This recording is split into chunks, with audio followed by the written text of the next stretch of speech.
మనం నేర్చుకుంటున్నటువంటి అంశాన్ని గుర్తు చేసుకుందాం. మనము బండ మీద పడితే ముక్కలవుతాం, బండ కింద పడితే నలి అవుతాం. పూర్తిగా మార్పు లేక రూపాంతరం అనేది జరగాలి. ఒకవేళ అలా జరగని క్రైస్తవ్యాన్ని మనం లోకానికి చూపించినా, మీరు క్రైస్తవులని అనుకున్నా, ఒక దినం ఆయన తీర్పులోకి వెళ్ళినప్పుడు ఆయన అడిగే ఆ క్వాలిటీసు, ఆయన చూసే ఆ రిఫైనిటీస్లో మనం నిలబడకపోవటం వలన భూమి మీద భక్తి చేస్తూ చాలా వాటిని వదిలేసి తీరా అక్కడికి వెళ్ళలేక, దేవుని దగ్గరికి వెళ్ళలేక, ఆయనతో కనీసం నువ్వెవడవో నాకు తెలీదు అని అనిపించుకోవటానికి కూడా అవకాశం లేకుండా కోల్పోవలసినటువంటి జీవితం, అగ్నిలోనూ పండ్లు కొరుకుట, మరి ఏడుపు ఉంటుందని మనకు తెలుసు. ఆ పరిస్థితుల్లోకి వెళ్లకుండా ఉండడానికి ఏ ప్రయత్నం చేస్తున్నారో మనం ఆలోచించుకుందాం. ఒక్కసారి గడిచిన వారం మాట్లాడుకున్నటువంటి మాటలో మరి ముఖ్యమైనటువంటి భాగాన్ని గమనిస్తే మత్తయి సువార్త 16వ అధ్యాయము 26-27 వచనాలను ఒకసారి చదువుదాం. Matthew gospel chapter 16 verse 26 and 27. ఒక మనుష్యుడు లోకమంతయు సంపాదించుకొని, ఒక మనుషుడు లోకంలో చాలా లోకమంతా సంపాదించుకుంటాడు, తన ప్రాణమును పోగొట్టుకుంటే, ఏం పోగొట్టుకుంటాడు? ప్రాణాన్ని పోగొట్టుకుంటే అతనికి ఏమి ప్రయోజనము? ఏంటి లాభం ఏంటి? లోకమంతా సంపాదించుకుని నీ ప్రాణాన్ని రక్షించుకోలేకపోతే, దక్కించుకోలేకపోతే, ప్రభు రాజ్యంలో ఉండలేకపోతే, దేవుని యొక్క ఆ సింహాసనం ఎదుటను ఉండలేకపోతే, ఆయన నీకు ఇచ్చేటువంటి కిరీటాన్ని పెట్టుకోకపోతే, ఆ ప్రదేశంలో నీకు కొత్త పేరు పెట్టకపోతే, నీకు కొత్త రాయి ఇవ్వకపోతే, నీకు కొత్త స్థలం ఇవ్వకపోతే, ఆ ప్రదేశంలో నువ్వు ఆయన కూర్చుండడానికి సింహాసనం మీద నువ్వు కూర్చోబెట్టకపోతే, నువ్వెవడవో నాకు తెలియదని అనిపించుకోవటం, నీ ప్రాణాన్ని పోగొట్టుకోవటం. ఏంటి లాభం ఏంటి? లోకమంతా సంపాదించుకోవడానికి భక్తి చేసి, లేక భక్తి కొరకు అన్నింటినీ వదులుకుని భక్తి చేసి, సమర్పించుకుని, త్యాగం చేసి, కోల్పోయి, నలగొట్టుకుని, విపరీతమైన ప్రయాసపడి, లోకమంతా పోగొట్టుకుని ప్రాణాన్ని సంపాదించుకుందాం అనుకునేటప్పుడు అక్కడ ప్రాణాన్ని పోగొట్టుకుంటే, నిత్యత్వంలో నీ ప్రాణాన్ని కోల్పోయి అగ్నిలోనూ మరి ఆ ప్రదేశంలో వేదనలో పడటం అవసరమా? ఎలా జరుగుద్ది? ఎందుకు ఎలా జరుగుద్ది? ఆ విషయం గురించి మనం వింటూ మరొక భాగాన్ని మనం చూసుకున్నాం. 6వ అధ్యాయము 19-20 వచనాలు. మత్తయి సువార్త 6వ అధ్యాయము 19-20 వచనాలు. భూమి మీద మీ కొరకు ధనమును కూర్చుకొనవద్దు. సో నెంబర్ 1, మీ మీద మీరు ఏం కూర్చుకోవద్దు? ధనము డబ్బుల్ని కూర్చుకొనవద్దు. మీ పక్క వాళ్ళకి చెప్పండి, ఏదో బైబిల్లో ఉందంటారని. Matthew 6 verse 19 and 20. భూమి మీద ఏం కూర్చుకోవద్దు? ధనమును కూర్చుకొనవద్దు. మరి ఎక్కడ పెట్టుకోవాలి? పరలోకం. చదువు. ఇక్కడ చిమ్మెటయు తుప్పును తినివేయును. ఇక్కడ చిమ్మిట తుప్పు తింటాయి. దొంగలకు అన్నమ వేసి దొంగిలెదురు. ఖచ్చితంగా జరుగుతుంది. ఇప్పుడు పరలోకమందు మీ కొరకు ధనమును కూర్చుకొనుడి. ఎక్కడ? పరలోకమందు. సో పరలోకానికి వెళ్ళి ఎవరైనా వచ్చి, లేక ఏజెంట్ ఎవరైనా వచ్చి అక్కడ నుంచి మీ దగ్గర దాచుకుంటారా బాబు అని ఎవరైనా ఏజెంట్షిప్ ఇచ్చారు. ఎవరు? యేసు. ఆయన వచ్చి ఏం చెప్పాడు? ఇదిగో నేను ఆ ఊరికి సంబంధించిన వాడిని, నేను అక్కడ ఉంటాను, నేను ఎక్కడుంటానో అక్కడ మీరు కూడా ఉంటారు, నేను అక్కడి నుంచి ఇక్కడికి వచ్చాను, మిమ్మల్ని అందరిని అక్కడ తీసుకుని వెళ్తాను, మీకోసం అక్కడ ప్లేస్ ఉంది, మీకోసం ఒక అకౌంట్ ఉంది, ఆ అకౌంట్లో మీరు డబ్బులు దాచుకోవడానికి ఒక అవకాశం ఉంది, తీసుకోండి అని చెప్పాడు. సో ఇప్పుడు డబ్బులు దాచుకోవడానికి భూమి మీద మనకున్నటువంటి సెక్యూర్డ్ అకౌంట్ ఏంటి అని అంటే ప్రస్తుతానికి స్విస్ అకౌంట్. స్విస్ బ్యాంక్లో మాత్రమే కాలాధన్ అని సీట్లు ఎక్కారు కదా పైకి. ఇప్పటి వరకు ఆ కాలా తప్ప అన్ని రంగులు వచ్చినాయి, మన నోట్లన్నీ రంగులు మారిపోయినాయి. సో ఏంటి? ఆ ధనము ఏదో వస్తుంది అనుకునేలాంటి దాచుకునేటువంటి ఒక ప్రదేశమే గనక భూమి మీద ఉంది అని అంటే అది అత్యుత్తమైనది అని చెప్పుకునేటువంటి ఒక స్విస్ బ్యాంక్, ఒక సెక్యూర్డ్ బ్యాంక్. కానీ పరలోకమందు దానికన్నా చక్కటి ప్రశస్తమైనటువంటిది ఉంది అని బైబిల్ చెప్తుంది.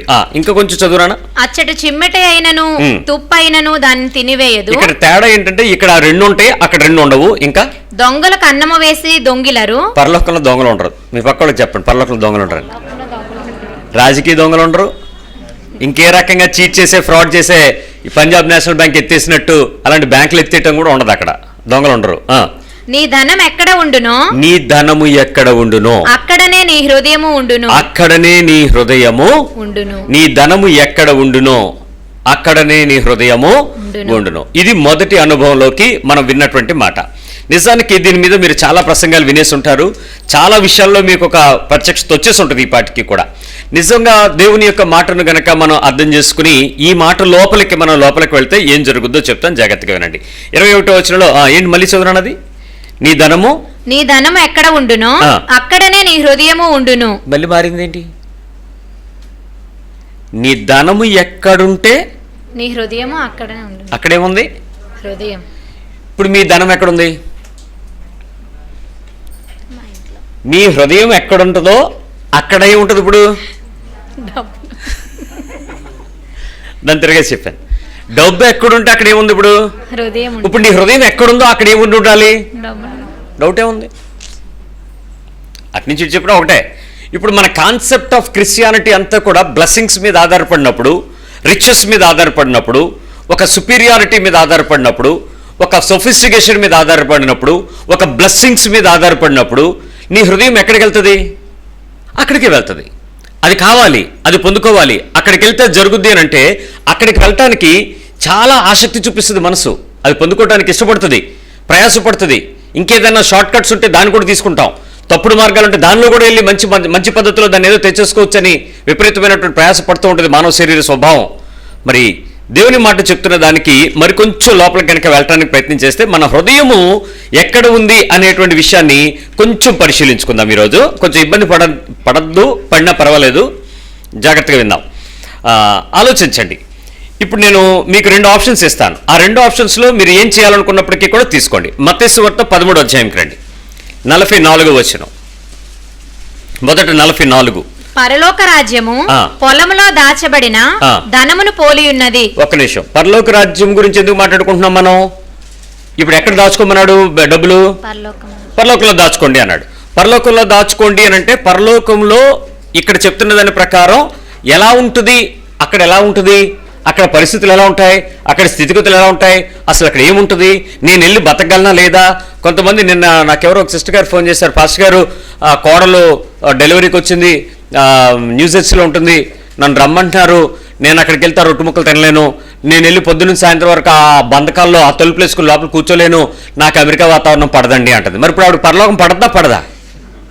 మరి అలా పడద్దో కూడా చూసుకోవాలి కదా. సో మనం వెళ్ళాలి అనుకున్నది దాని గురించి మీరు ఇక్కడికి వచ్చి చర్చ్ అని లేక భక్తిని ఏం చేసి అక్కడికి వెళ్ళడానికి నాకు అవ్వదు అని మీరు ఇప్పుడే అనుకుంటే ఎలర్జీ అంటే ఎలా అవుతుంది? చూద్దాం అసలు ఫ్లైట్ పడద్దో లేదో. ఏంటో చదువునా ఏందో. ఒక మనుష్యుడు దాన్ని కనుగొని దాచిపెట్టి అది దొరికిన సంతోషంతో వెళ్ళి తనకు కలిగినదంతయు అమ్మి ఆ పొలమును కొనును. పరలోక రాజ్యం పొలములో దాచబడిన ధనమును పోలి ఉన్నది. జాగ్రత్తగా వింటున్నారు కదా. ఒక పొలం ఉంది. పొలం అంటే ఏంటి? పంటలు పండించేటువంటి ఒక పని. ఇతడు ఒక లేబర్, ఒక పని చేయటానికి పొలంలోకి వెళ్ళాడు. గడ్డి కోయటానికి వెళ్ళాడు, దున్నటానికి వెళ్ళాడు, గాబు తీయటానికి వెళ్ళాడు, లేదా నాట్లు వేయటానికి వెళ్ళాడు, దేనికో వెళ్ళాడు, రాళ్ళు ఏరటానికో వెళ్ళాడు. తీరా అక్కడికి వెళ్ళిన తర్వాత అందరూ పనిచేస్తున్నారు. మనోడికి అలాట్ చేసినటువంటి ఒక గొయ్యి తోమన్నట్టున్నారు. ఓ 4 కొబ్బరి చెట్లు వేద్దామని గోతులు తీయమంటే గొయ్యి తీయటానికి వెళ్ళాడు. తీయటానికి వెళ్ళిన వెంటనే అతనికి అర్థమైంది ఏంటంటే ఒక పెద్ద నిధి కనపడింది, లంకి బిందులు కనపడ్డాయి. ఆ తర్వాత ఆ పక్కనకి వచ్చి ఇలా కొంచెం తీసి చూస్తే అక్కడ ఇంకో బింది కనపడింది, ఈ సైడ్ తీస్తే ఇక్కడ కనపడింది, అక్కడ తీస్తే అక్కడ కనపడింది. మొత్తానికి ఆ పొలంలో చాలా కనపడుతున్నాయి, కిందన ఏవో నిధులు ఉన్నాయి. వెంటనే తెలివైన వ్యక్తి, దేవుని రాజ్యం గురించి ఆలోచన కలిగిన వ్యక్తి ఏం చేస్తాడంటే దాన్ని ఆ సాయంత్రం వరకు తవ్వుతున్నట్టే ఉంటాడు. అక్కడ మధ్యలో వెళ్ళిపోతే ఆ పని ఇంకోటికి వెళ్ళిపోతే ఆ నిధులు తెలిసిపోతాయి. జాగ్రత్తగా అక్కడ వేషం వేస్తాడు, కొద్దిసేపు నటిస్తాడు, కాసేపు మట్టి పూడుస్తాడు, తీస్తుంటాడు. చాలా కారట్లేదండి మట్టి, ఎంత గట్టిగా ఉందోనండి, ఎంత బాబోయ్ అసలు నీళ్ళు లేకపోవడం వల్ల పనిచేయలేకపోతున్నానండి, ఏదో చెప్తాడు. మరుసటి రోజు ఏమవుద్దో తెలుసా? యజమాని దగ్గరికి వెళ్తాడు, ఆ స్థలం ఓనర్ దగ్గరికి వెళ్తాడు. అది కదండి నేను నీ దగ్గర పనికొచ్చాను, కానీ నిన్న రాత్రి నేనంతా బాగా ఆలోచించుకున్నాను, ఈ పొలం కొందాం అనుకుంటున్నాను, ఎంత కమ్ముతావు అని అడుగుతాడు. తెలివైనోడు, మళ్ళీ చెప్తాను తెలివైనోడు. ఎంత కమ్ముతావు అని. అరే నిన్న నాకు డైలీ లేబర్వి 500 ఇస్తే కానీ నువ్వు పోలేదు, లాస్ట్ వరకు ఉన్నావు, నువ్వు చీకటి పడేంత వరకు వెయిట్ చేసి లాస్ట్లో వెళ్ళేది నువ్వే. ఎందుకు వెళ్ళాడు లాస్ట్ వరకు? అందరి క్లాస్కి నువ్వే వెళ్ళావు, మన ఇద్దరం వెళ్ళాం కదా తలుపేసుకుని గేట్ వేసుకుని. మరి నువ్వు ఎలాగ అమ్ముతావు అని అంటే అదంతా నాకు ఎందుకు, మీకు ఎందుకు సార్, మీరు ఎంత చెప్పండి, ఎకరానికి రేట్ ఎంత చెప్పండి, ఆ బిట్టుకి రేట్ ఎంతో నేను ఇస్తాను అంతే, ముందు మీరు చెప్పండి అనండి. అడుగు అమ్మనన్నాడు అనుకోండి, బతిలాడతాడా లేదా? రేటు పెంచుకుంటూ వెళ్ళిపోతాడా లేదా? ఎందుకు? ఆ రహస్యం ఎంతమందికి తెలుస్తా వాళ్ళే చేయగలరా పని. ఆస్తి కొంత అమ్మాడా అంత అమ్మాడా? చదవండి అక్కడ ఏముందో. తనకు కలిగినదంతయు అమ్మి కనుగొని దాచిపెట్టి అది దొరికిన సంతోషంతో వెళ్ళి తనకు కలిగినదంతయు అమ్మి ఆ పొలమును కొనును. పరలోక రాజ్యంలో కూర్చుకోవాలి, నా డబ్బును అక్కడ దాచుకోవాలి, నా పెట్టుబడి అక్కడ పెట్టాలి, నేను ఆ ప్రదేశంలోకి వెళ్ళాలి, నేను నిత్యత్వంలో సంపాదించుకునేటువంటి ప్రదేశానికి నేను వెళ్ళాలి అనేది నా హృదయం అయితే, నా ఎయిము అదైతే నా హృదయం అక్కడ ఉంటుంది. నేను నిత్యత్వంలో నా స్థలాన్ని కొరకు, నేను వెళ్ళటానికి కావలసిన సిద్ధపాటు కొరకు, నేను పొందుకోవలసిన దాని కొరకు ఏదైతే నా ముందుందో గురి, దాని దగ్గరికి వెళ్ళటమే నా గమ్యం అయితే ఇక నా దగ్గర ఉన్నది ఏది నాకు విలువైంది కాదు. దాన్ని వదిలిపెట్టి దీన్ని అమ్మేసి తీసుకెళ్ళి ఆ పొలం ఇంతకీ పొలం మీద మమకారమా, పొలంలో ఉన్న విలువైన దాని మీద మమకారమా? లోపల విలువైన దాన్ని దాచిపెట్టాడు వాడు, జాగ్రత్తగా కాశాడు దాన్ని. ఇప్పుడు ఎంతమందిని దేవుని సంబంధమైన దానికోసం, దేవుని రాజ్య సంబంధమైన దానికోసం, దేవుని నీతి కోసం ఏదైనా అమ్మేయి అని అంటే ఎంతమంది అమ్మేస్తారు? నీ దగ్గర ఉన్న దాని వల్ల నువ్వు దేవుని రాజ్యంకి వెళ్ళవు. తుప్పట్టేవి నీ దగ్గర ఉంటే వెళ్ళవు. చిమ్మిడి పట్టేవి నీ దగ్గర ఉంచుకుంటే వెళ్ళవు. ఆ రెండో ఉదాహరణ ముందే చెప్పించాను. ఏంటా రెండు? అదే తుప్పట్టేది ఏంటి? తుప్పు బంగారం, చిమ్మిట డబ్బులు. ఈ రెండు ఉంటే మీరు వెళ్ళరు.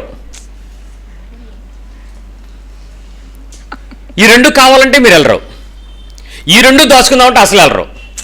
ఈ రెండుటి కోసం భక్తి మొదలెట్టి, ప్రార్థనలు మొదలెట్టి, ఉపవాస ప్రార్థనలు మొదలెట్టి, చైన్ ప్రార్థనలు మొదలెట్టి, గొలుసు ప్రార్థనలు, లింక్ ప్రార్థనలో, నైట్ ప్రార్థనలో, డే ప్రార్థనలో, చీదుడు ప్రార్థనలో, కన్నీటి ప్రార్థనలో ఏం మొదలుపెట్టినా ఉపయోగం లేదు. నీ హృదయం ఎక్కడుంది, నీ డబ్బు ఎక్కడుంది అక్కడ ఉంది. ఇప్పుడు నీ డబ్బుని ఎక్కడ కావాలి? పరలోక రాజ్యంలో కావాలి. అది గనక విలువైందని నీకు తెలిస్తే నీ దగ్గర ఉన్నది ఏం చేయాలి? నువ్వు మాట్లాడరా? అంతా కొంత ఏది అమ్మేయగలవు చెప్పు. ఇప్పుడు నేను అంతా అమ్మద్దన్నా, ముందు కొంచెమే. ఒక యవనస్తుడు చెప్పాడు, అన్నా ఐ గాట్ జాబ్, నాకు ఆన్ సైట్ అమెరికా పంపిస్తున్నారు, 8 సంవత్సరాలు నేను అక్కడికి వెళ్తాను. కానీ 8 yearsలో నేను అక్కడికి వెళ్ళిన తర్వాత నేను ఎకనామికల్గా బాగా ఫెచ్ అవుతాను, నో డౌట్. ఎందుకంటే ఆన్ సైట్ నాకు చాలా ఎక్కువ ఇస్తారు, చాలా ఎక్కువ వస్తాయి. నేను చాలా లగ్జరీస్ లైఫ్ అనుభవించగలను. కానీ నేను దేవుని రాజ్యంలో సంతోషంగా అనుభవించే ఫెలోషిప్ నేను మిస్ అవుతాను. ఐ విల్ లూజ్ దట్ అన్నాడు. వదిలేసి లోకల్లో ఉద్యోగం చేసుకుంటూ, ఆ ఉద్యోగం ఏంటో చెప్తే కూడా మీరు బాధపడిపోతారు. అంత సాఫ్ట్వేర్ ఇంజనీర్ అయ్యిండు, వదిలేసి చిన్న ఉద్యోగం చేసుకుంటూ దేవుని మందిరంలో కూర్చుని ఉన్నాడు. ఏం పెచ్చోళ్ళగా ఉన్నావని వాళ్ళ అమ్మ వచ్చి, వాళ్ళ నాన్న వచ్చి అలా ఇష్టం వచ్చినట్టు మాట్లాడుతుంటే వాడు ఒకటే అన్నాడు, నా భార్య నన్ను యాక్సెప్ట్ చేసింది, మీకు ఎందుకు నొప్పి అన్నాడు. అదేంటి అని అంటే, మాకు దేవుని రాజ్యం ముఖ్యమైందండి, అమెరికా రాజ్యం ముఖ్యం కాదు. ఆ ప్రదేశంలో కూర్చొని డబ్బులు సంపాదించడం మాకు ముఖ్యం కాదు. ఆ ప్రదేశంలోకి వెళ్ళిపోయి దేవుని సహవాసంతో మేము దూరం అయిపోవటం మాకు విలువైంది కాదు. మాకు విలువైన వాటిని మా భార్య, నేను భర్తగా మేమిద్దరం డిసైడ్ అయ్యాం. ఇక్కడ మా పోరాటం లేదు. మాకున్న దాంతో మేము సంతోషంగా కాగా అనవసరములు కలిగిన వారే మీరు తృప్తి పొంది ఉండమనే వాక్యం మాకు అర్థమైంది. మేము తెచ్చుకున్న దాంతో మా పిల్లల్ని మేము పోషించుకోగలం, వాళ్ళకి సిగ్గు లేకుండా, సిగ్గుపరచకుండా బతకగలం. That's good enough. మాకు అక్కడ ఉన్న వీసాని బట్టో, అక్కడ ఉన్నటువంటి పరిస్థితులను బట్టో పర్వాలేదు వెళ్ళండి అని అంటే, మాకు దేవుని రాజ్యం ముఖ్యం, మాకు అక్కర్లేదు. ఒకవేళ దేవుని యొక్క వాక్యం విషయంలో నీ హృదయం దేవుని రాజ్యానికి వెళ్ళటానికి ఈ వాక్యం అడ్డొస్తే, ఆ వాక్యం కోసం నిన్ను నువ్వేం వదులుకోగలవు? ఏం వదిలేయగలవు? దేవుని రాజ్యంలోకి వెళ్ళటానికి నీ కన్ను నిన్ను అభ్యంతర పెడితే ఏం చేయాలి? ఇది ఆడిది పొడిచేయాలా? నీ చెయ్యి నిన్ను అభ్యంతర పెడితే ఏం చేయాలి? నిన్ను అడిగినోడు నరికేయాలి కదా.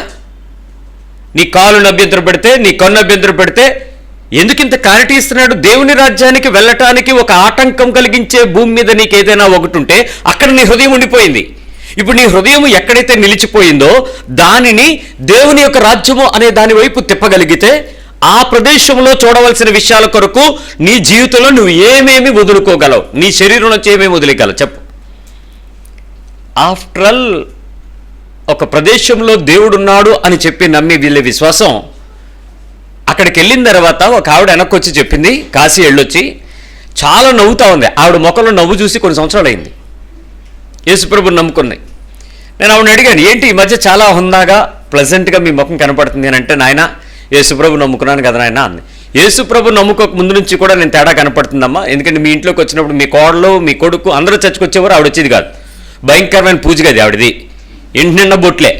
వీళ్ళు బయటికి వెళ్ళినాక ఇంట్లోకి వచ్చేటప్పుడు పసుపు నీళ్ళు చల్లేది, చర్చికి వెళ్ళి వస్తే పసుపు నీళ్ళు చల్లేది. ఏమంటే అక్కడ దయ్యాలు మీ పాస్ వదలు కొడితే నీ వెనకతలు వచ్చేతాయి అనేది. ఆ భయం వాళ్ళు దాల్లాంటిది, పసుపు నీళ్ళు చల్లితే కానీ లోపలికి వచ్చేది. ఆవిడ యేసుప్రభుని నమ్ముకుంది. ఏంటి ఇంత నవ్వుతున్నావు అని అడిగితే ఆవిడ ఏం చెప్పింది తెలుసా? కోపం కాశీలో వదిలేసి వచ్చాను బాబా అంది. ఆవిడ కాశీ యాత్రలకు వెళ్ళినప్పుడు ఒక్కొక్కటి వదిలేయాలి. ఇష్టం లేని కూర, ఇష్టమైనది ఏదో ఒకటి వదిలేయాలని అక్కడ ఆ నీటికి సంబంధించినంత వరకు అదొక ప్రాముఖ్యత. అక్కడికి వెళ్ళి అది వదిలేసి వచ్చింది. కోపం నేను అక్కడ వదిలేసి వచ్చాను కాబట్టి ఇప్పుడు నేను నవ్వుతూ ఉన్నాను, నువ్వు ఇప్పుడు చూసావు కాబట్టి నా మొక్కలో నవ్వు అని. ఇప్పుడు నాకు యేసుప్రభు కూడా దొరికాడు కాబట్టి నేను ఇంకా హుందాగా ఉన్నాను ఆయన అంది. చాలా సంతోషం. అక్కడ ఉన్నాడో దేవుడు లేదో నాకు తెలియదు, కానీ వదిలేసి వచ్చినోడికి అంత ఉంటే ఆయన రాజ్యంలో నువ్వు సదాకాలం ఉండాలి అని అంటే నువ్వు వదిలేసే రావాలి అని చెప్తున్న దేవుని ఎదుట నువ్వెలా వదిలేసావు? ఏది వదిలేసావు? ఏది వదిలేసావు? ఒకవేళ ఏమైనా వదలాలి అని అంటే ఎవడో ఒకటి తిడితే తప్ప, గద్దిస్తే తప్ప, హెచ్చరిస్తే తప్ప, తప్పని చెప్తే తప్ప, బుద్ధి చెప్తే తప్ప వదలట్లేదే. నీ లోపల నుంచి దేవుని రాజ్యానికి ఇది ఆటంకం కాబట్టి, ఈ పని నేను చెయ్యకూడదు కాబట్టి, ఈ ఉల్లాసమైన నా శరీర క్రియకి ఇది ఆటంకం కాబట్టి, ఇది నా హృదయ సంబంధమైన మోసం కాబట్టి, ఇది శరీర సంబంధమైన బలహీనత కాబట్టి, ఇది నా మనస్సులో ఉండేటువంటి కోరిక కాబట్టి దీనిని నేను వదలాలి. ఎంతమంది వదులుతారు? దీని వలన నువ్వు దేవుని రాజ్యంలో స్థానం పోగొట్టుకోవటం అవసరమా? కోల్పోవటం ఏమన్నా విలువైన జ్ఞానమేనా? దేవుని యొక్క సంఘము కొరకు నీకు నువ్వుగా ఏమి ఇచ్చుకోగలవు? నీ హృదయం ఎక్కడ ఉంటుందో గుర్తుపెట్టుకోండి. నీ డబ్బు ఎక్కడ ఉంటుందో అక్కడ నీ హృదయం ఉంటుంది. ధనము అంటే it's not only money, there are so many things. లోకల్లో ధనం అనేటప్పుడు డబ్బు మాత్రమే చూడకండి. విత్తం అనేది చాలా రకాలకు సంబంధించింది. నువ్వు దానిలో చాలా వేర్వేరు ఉంటాయి. అది కావాలి అనుకునేదే నీకు టార్గెట్, అదే నీ ధనం. అది ఎక్కడ ఏది కావాలని కోరుకుంటుందో అక్కడ నీ హృదయం ఉంటుంది. దేవుని సంఘము అనేటువంటిది సార్వత్రిక సంఘం. It's not only this place. ఆ సార్వత్రిక సంఘంలో దేవుని కొరకు నీకు ఇవ్వబడిన తలాంతులే కొన్ని ఉంటే ఆ తలాంతుని దేవుని కొరకు ఇవ్వమంటే ఇచ్చిన దేవునికి ఇస్తావా? ఎవడో జీతం ఇస్తే ఆడి కింద వెళ్ళి తాకట్టు పెడతావా? నువ్వు విశ్వాస గృహానికి చేరిన వారికి మొట్టమొదటి నీ సహాయం అందించాలి.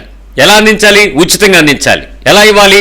ప్రశస్తంగా ఇవ్వాలి, అంటే ఉత్తమంగా ఇవ్వాలి. అంటే కొంచెం ఆరకొర కాదు. ఇస్తే నాకేం దొరుకుద్ది, ఇస్తే నాకేమైనా లాభం వస్తుందా, వీళ్ళకి చెప్తే నాకు డబ్బులు ఏమవుతుంది, నేను బయటికి వెళ్తే ఆ గంట సేపు నాకు ఎంత వస్తుంది. నీ హృదయం ఎక్కడుందో, నీ మనసు, నీ ధనం ఎక్కడికి వెళ్తుందో చూసుకో. సో ఇప్పుడు ఆలోచించు. విశ్వాస గృహానికి చేరిన వారి విషయంలో, సార్వత్రిక సంఘం విషయంలో నిన్ను నువ్వేమి ఇచ్చుకోగలవు? What's your talent?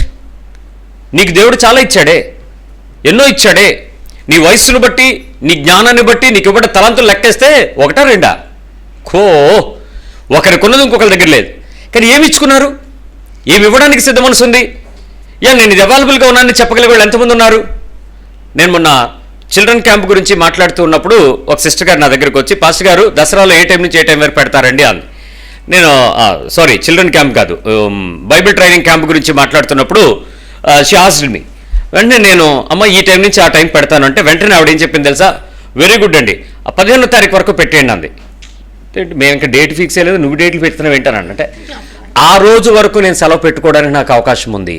నేను సెలవు పెట్టి మీకు అందుబాటులో అసిస్ట్ చేయడానికి నా వృత్తి ధర్మం నర్సును కాబట్టి నేను మీకు అవైలబుల్గా ఉండగలను. నేను నాకు ట్రైనింగ్ వద్దు, వచ్చే వాళ్ళకి ఏమైనా అయితే నా పరిచర్య నేను ఇవ్వడానికి సిద్ధంగా ఉన్నాను. మేము ఇంకా ఆలు లేదు, సూలు లేదు, ఆవిడ రెడీగా ఉంది అక్కడ.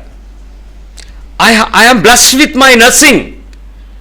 నేను నర్సుని, నేను ఇంజెక్షన్ చేయగలను, నేను ట్రీట్ చేయగలను. Any emergencies I can handle. నేను వచ్చేస్తాను, నాకు అంతవరకు కూడా పర్వాలేదు. I'm available.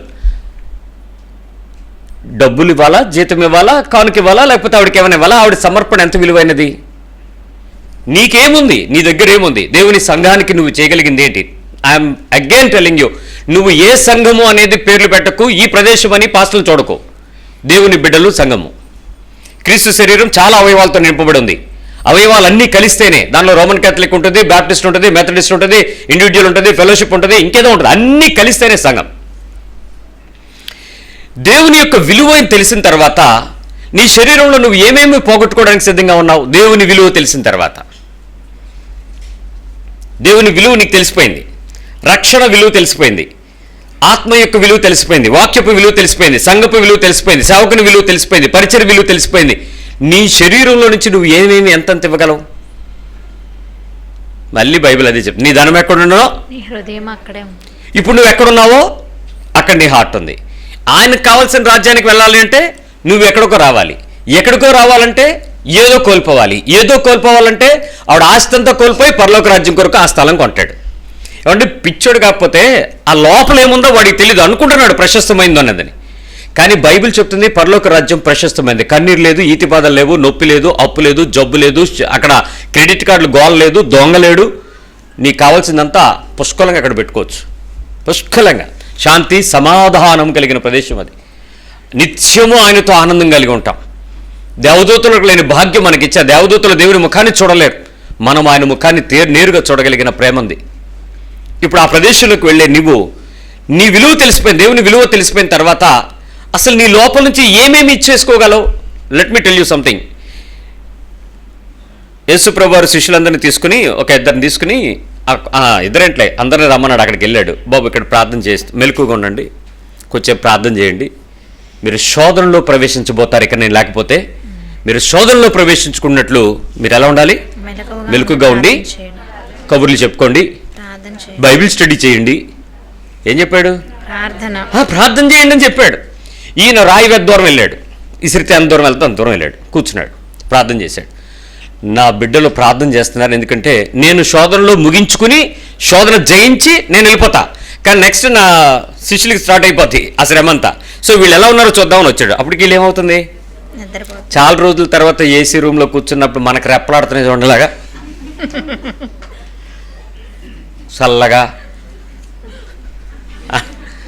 వాళ్ళ పని అదే, నిద్రాభారంతో వారు నిద్రించి చూడగా అని ఉంది అక్కడ.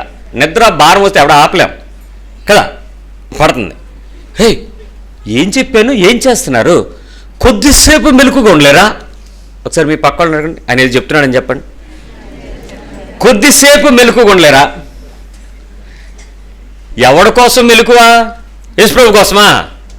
నీ కోసమే. నువ్వు శోధనలో ప్రవేశించుకున్నట్లే. ఇప్పుడు నిద్ర చాలట్లేదండి, అస్సలు చాలట్లేదండి.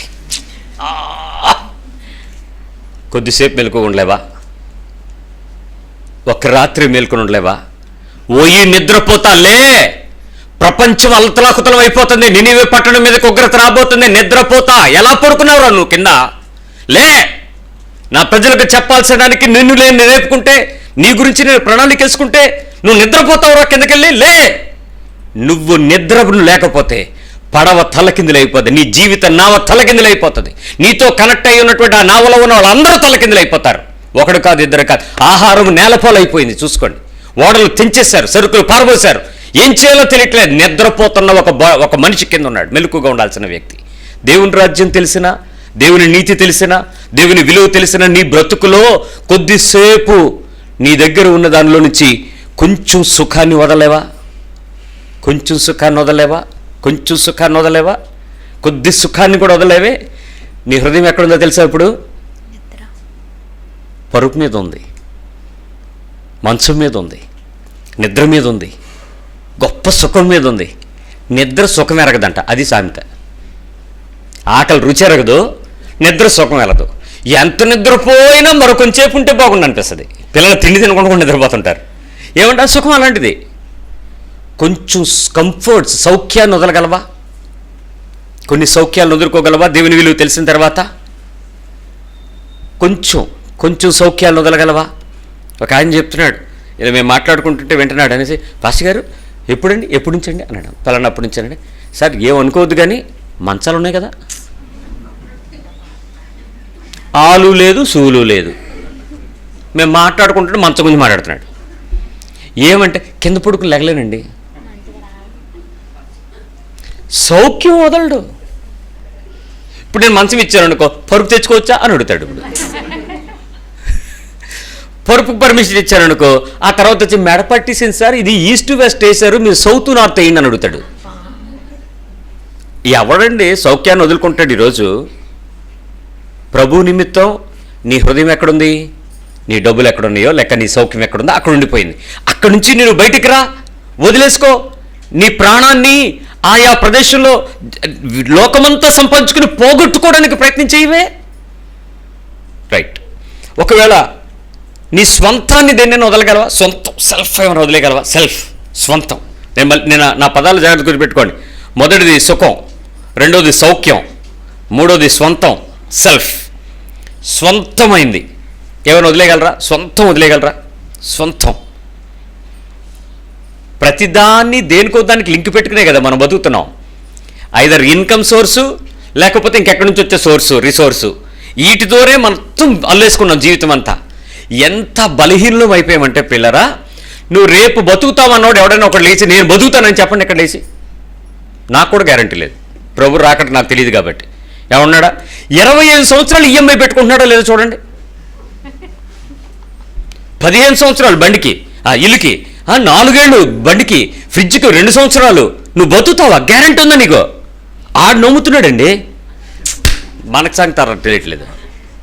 వీడు బతుకుతాడు, వీడు నేను పిండుకుంటాను, వీడితో నేను బతుకుతాను, వీడి మీద నేను కంపెనీని డెవలప్ చేసి బ్రాంచీలు పెడతాను, మొత్తం ఈ పాన్ ఇండియా మీద నేను ఇంత టార్గెట్ పెట్టుకుంటానని ప్రతి సంవత్సరం ఒక్కొక్కడు ఆలోచిస్తున్నాడు. నరేంద్రకి ఆదివారం సాయంత్రం ఇందాక ఫోన్ వచ్చింది. ఎవడు రైడు ఆదివారం కూడా కార్డుల గురించి ఫోన్ చేస్తున్నాడు. ఇంతకుముందు మనం తిరిగేవాళ్ళం, ఇప్పుడు వాళ్ళు తిరుగుతున్నారని అన్నాడు. ఫోన్లు చేసేవాళ్ళు, మీ కార్డు ఎలకెట్ అయింది, మీరు తీసుకోండి. ఏమన్నా మా దగ్గర ఏం లేదు, ఏం లేకపోయినా పర్లేదు, కార్డు తీసుకోవచ్చు మీరు. ఏమంటే అస్సలు మీకు యాన్యువల్ ఫీజే లేదు, తీసేసుకొని పర్లేదు, ముందు నువ్వు తీసేసుకో, టార్గెట్ అయిపోయి తర్వాత చూద్దాం. తీసుకుంటే మనం గేక్కొని ఊరుకుంటామా? ఆ తర్వాత మీ ప్రాణం ఎక్కడ ఉంటుంది?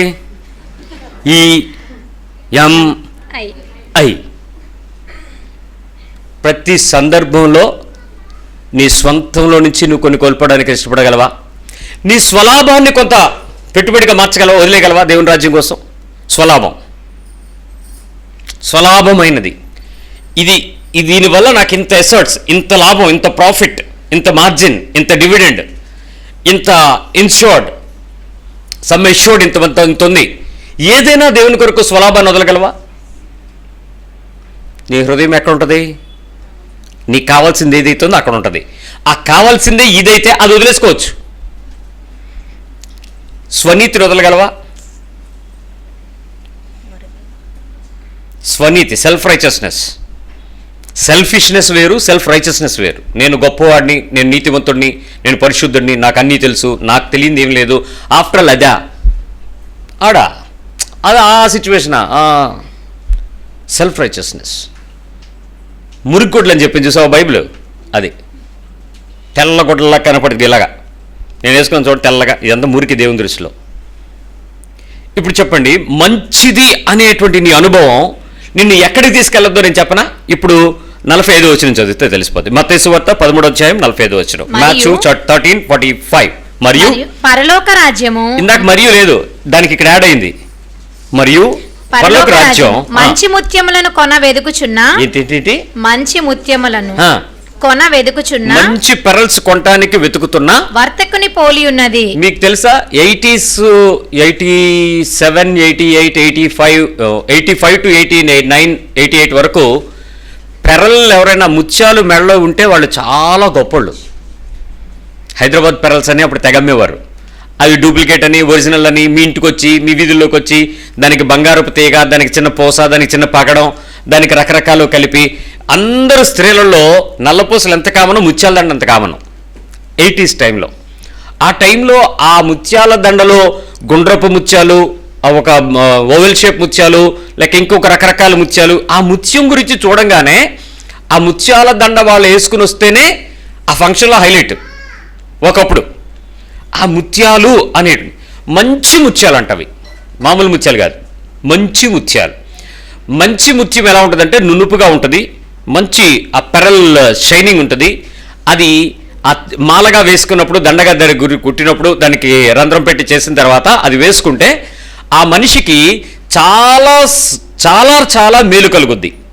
ముత్యం విషయంలో బైబిల్ చెప్పదు కానీ, సైన్స్ చెప్పదు కానీ, జాతక శాస్త్రం చాలా బాగా చెప్పుద్ది. జాతక శాస్త్రం ముత్యం ఎవడో ఒంటి మీద ఉంటే ఆడికి చలవని, ఆడికి థైరాయిడ్ రాదని, బీపీ రాదని, ఆడికి ఇంకా మెన్స్ట్రువల్ ప్రాబ్లమ్స్ ఆడపిల్లలకు ఉండవని, రకరకాల విషయాల్లో దాన్ని పెట్టుకుంటూ ఉంటారు. అది ఉంచుతారు, దాన్ని కంపల్సరీగా ఒంటి మీద ఉంచమని చెప్తారు, ముత్యం కలుపుతారు. మంచి ముత్యాలు. వ్యాపారి, బిజినెస్ మ్యాన్ ఎప్పుడు ఎలా ఉంటాడంటే, మంచిది ఆడికి మాత్రమే తెలిసింది దొరికితే ఏం చేస్తాడో తెలుసా? ఏం జరిగింది? మంచి ముత్యాలు కొంటున్న వ్యాపారిలా అతడు అమూల్యమైన ఒక ముత్యమును కనుగొని, ఇక్కడ ఏంటంటే పరలోక రాజ్యం వర్తకునిలాగా ఉందంట. గమనించారు కదా? అక్కడ అతడు అమూల్యమైన ఒక ముత్యమును కనుగొని, మంచిదా అమూల్యమైందా? అమూల్యమైనది. ఈ వ్యాపారి ఏం చేస్తున్నాడు? మంచి బిజినెస్ చేస్తాడు. మంచి ఉంచుకుంటాడు, జెన్యూన్ ఉంచుకుంటాడు, ఒరిజినల్ ఉంచుకుంటాడు, బెస్ట్ క్వాలిటీ ఉంచుకుంటాడు. బెస్ట్ క్వాలిటీ ఉంచుకున్నటువంటి ఈ వ్యక్తి ఒక్కసారి అతనికి ఏం దొరికిందంట? అమూల్యమైన, అసలు దాని వాల్యూ అమూల్యమైన దొరికిందట. చూశాడండి, వెంటనే ఏం చేశాడట? పోయి తనకు కలిగినదంతయు అమ్మి దాన్ని కొనెను. ఇది పిచ్చోడా మంచోడా? ఆల్రెడీ మంచి ముత్యాలు ఉన్నాయి దగ్గర. Already he's a good business man. He know what is the best quality and what is the superior quality. The excellent ఏదో ఆ క్యారెట్స్ ఏదైతే ఉందో ఆ క్యారెట్ దొరికేసింది అతనికి, ఆ విలువైనది, ఆ మూల్యమైనది దొరికిన తర్వాత అంట ఉన్నవన్నీ తీసుకెళ్ళి ఏం చేశాడట? అమ్మి మొత్తం కొంచెమా అంతయు ఆల్రెడీ వాడి దగ్గర ఉన్నవన్నీ ఏం చేశాడు? అమ్మేశాడు. ఇప్పుడు ఎన్ని అమ్మాడు అని అంటే అదెంత మూల్యమైంది? వీడి దగ్గర బిజినెస్కే చాలా పెట్టాడు. నా దగ్గర ₹1,00,00,000 ఉన్నాయి. ఇప్పుడు వైభవ్ కాదు, ఇంకా పెద్దది లలిత జ్యువెలరీ, అంతకంటే పెద్ద ఉందా కొన్నా? విశాఖపట్నం సంగతి చెప్పండి, నాకు బయట సంగతి తెలియదు. పెద్ద షాప్ ఏది? ఏమి ఎర్రనట్టే. ఈ మధ్యలో పెళ్ళైన వాళ్ళు చెప్పండి, కొన్నారుగా ఉంగరాలు. నాగార్జున చెప్పి ఎక్కడ కొన్నావు? వైభవ్ జ్యువెలరీ. ఓకే, వైభవ్ పెద్దది. వైభవ్ జ్యువెలరీ వాడికి లలిత జ్యువెలరీ అమ్మకానికి వచ్చింది. వాళ్ళు అమ్ముకున్న వాళ్ళు అమ్మేస్తున్నామని చెప్పారు. ఇప్పుడు కొనుక్కోవడానికి ఏం చేస్తాడు చెప్పండి? చాలా పెద్దది ఇంకొకటి కనపడితే విలువైనవన్నీ తన దగ్గర ఉన్నవన్నీ అమ్మేసి, ఇది బిజినెస్ కాదు, తన దగ్గర ఉన్నవన్నీ అమ్మేస్తాడు. అది కొనుక్కోవడానికి అతను వెళ్తాడు. Because he know what is the value of the business. కొన్ని స్థలాలు మీకు తెలుసు, అక్కడ బిజినెస్ కంటిన్యూగా అవుతుందండి. ఏం దినేష్, అక్కడ బిజినెస్ కంటిన్యూగా అవుతుంది అనగానే బిజినెస్ గురించి ఎత్తుకునే వాళ్ళు ఏమంటారు? అక్కడ కనుక చిన్న పాయింట్ దొరికితేనా, అది దొరికింది పాయింట్, 5 లక్షలు చెప్పాడు, మన దగ్గర తడి లేదు. అప్పుడు ఏం చేయాలి? బండి అమ్మేస్తాడు, సెల్ అమ్మేస్తాడు, ఇంకేదో అమ్మేస్తాడు, ఉన్నవన్నీ అమ్మేసి అక్కడ పాయింట్ పెట్టి, because he know the business of that. ఆ విలువ, ప్రదేశం యొక్క విలువ తెలుసు. మంచి ముత్యాన్ని కొనడానికి వెళ్ళినటువంటి వ్యాపారి ఆ మూల్యమైనది దొరికితే దానికోసం తన దగ్గర ఉన్నదంతా అమ్మేసి దాన్ని కొంటాడంట. అప్పుడు అందరూ వచ్చి ఏమంటారు? అవ్వ, మీ దగ్గర ఉందా? అసలు ఇది ప్రపంచంలో ఉన్న ఒకే ఒక ముత్యం, అది మీదే. అది ఆ ఒకే ఒక భూమి మీద ఉన్నదన్నిటికంటే, గ్రహాలన్నిటికంటే, ఈ మొత్తం ప్రపంచ మండలాలన్నిటికంటే పరలోకము అనే ప్రదేశంలో విలువైనటువంటి దొరికింది మీకా? మీకు దొరికిందా?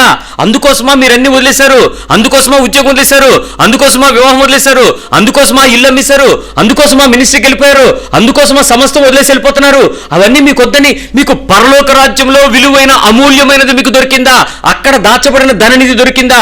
ఆ పరలోకంలో పెట్టుబడి పెట్టే ప్రదేశం దొరికిందా మీకు? అందుకోసమా మీరన్నీ వదిలేశారు అని ఎవడైనా మిమ్మల్ని చూసి ఆశ్చర్యపోయాడా? ఎవడు లేడా? అంటే వదలలేదు ఇంకేం మనం అంటే. ఎక్కడుంది మన హృదయం అయితే? ఇప్పుడు నీకేది ఇష్టమో, ఇప్పుడు ఏది కోరుకుంటున్నావో, దేని కొరకు ప్రార్థనలు చేయండి అని అంటావో, ఇప్పుడు అందరికీ ప్రార్థనలు చేద్దామని కూర్చున్నాను నేను. ఒకే అద్భుతమైన అవకాశం ఏంటంటే 12వ తారీఖు సెప్టెంబర్ నెల 2021 సంవత్సరం రాత్రి 9:01 నుంచి 9:08 వరకు ఆలివ్ గ్రీన్ నోట్లో ప్రార్థన ఏదైతే చేస్తాడో అది భూమి మీద ఇచ్చేస్తానన్నాడు దేవుడు. ఆమేన్ అన్నాడు. కరెక్ట్గా 6 నిమిషాలే. పోటీ ఉండదు ఇక్కడ, ఉండదా? హరదీప్ దగ్గరికి వెళ్ళి అన్న నీకు కావాలంటే ఒక 10,000 తీసుకో, ఒకసారి నన్ను ముందు తొయ్యి అనరా? నవీన్ అన్న దగ్గరికి వెళ్ళి హరదీప్ రికమెండేషను 4 వెళ్ళిపోయారు, నేను ఫ్రెష్, నీ క్లోజు, 1,00,000 తీసుకో అని ఆయనకేమైనా ఆఫర్ చేయరా? సందీప్ దగ్గరికి వెళ్ళి అదంతా కుదరదు కానీ ఇంకేదో చూడని మనోడికి ఇంకేమైనా ఆఫర్ చేయరా? మంచి అమ్మాయి ఉంది నీకెందుకు, ఆలివన్న దగ్గర ముందు తొయ్యి అని ఎవడ ముందుకు రారా? ఇవన్నీ లాభం లేదు. వీళ్ళందరూ చెప్తే ఆలివ తెక్కోడాడు ఎండో. మా అమ్మ దగ్గరికి వెళ్ళి, అమ్మగారు అసలు ఆ పట్టు చీర భూమి మీద ఉండదండి,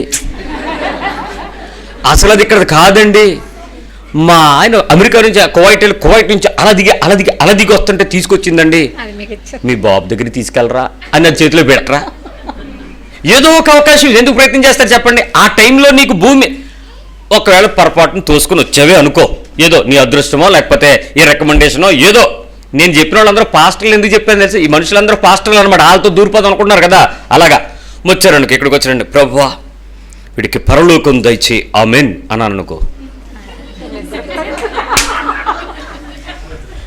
ఎంత పెట్టుబడి పెట్టావు, ఎన్ని తిప్పలు పడి వాళ్ళ దగ్గరికి వెళ్ళావు, ఎంత ఆస్తుదులు కొన్నావు, వీడేం భూమి మీద ఏమి ఇవ్వకుండా ఏమన్నాడు? నేను ఆల్రెడీ చెప్పేశాను, 6 నిమిషాల్లో నేను ఆమెనంటే ఆమెనే, పరలోకం అనేసాను అంతే. ఇంక నీకు భూమి మీద ఏమి రావు. అప్పుడు నువ్వు నన్ను ఎలా చూస్తావు చెప్పు? అన్నయ్య కోరుకున్నది ఇచ్చావన్నయ్య అంటావా? ఒళ్ళు మండిపోయి, ఏంటి మనిషి, కనీసం ఆత్మ ఉందన్నాడు, వీడికి ఆత్మ పోయినట్టుంది, నేను ఎందుకు వచ్చానా అని తెలీదా నాకు? నా దుఃఖం ఏంటని తెలీదా? నా ఏడుపు తెలీదా?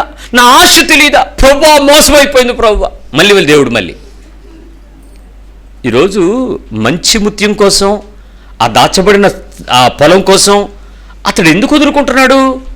ఏదైనా ఒక్కటి పోగొట్టుకున్నారా చెప్పండి దేవుని రాజ్యం కోసం? ఒక్కటి ఒక్కటి ఒక్కటి ఒక్కటి ఒక్కటి. ఇప్పుడు మీకు అర్థం అవ్వాల్సింది ఏంటంటే, లోకమంతా సంపాదించుకుంటూ మీ ప్రాణం పోగొట్టుకునే పరిస్థితికి లోకాన్ని పట్టుకుంటున్నారు. పోగొట్టుకోవటం వలన నీకు ప్రయోజనం లేదు అని బైబిల్ చెప్తుంది, పోగొట్టుకోకూడదు అని ప్రభు చెప్తున్నాడు. మీకు భయంకరమైన సత్యం చెప్తానేనండి. 7వ అధ్యాయము మార్క్స్ వార్త 21వ వచనం.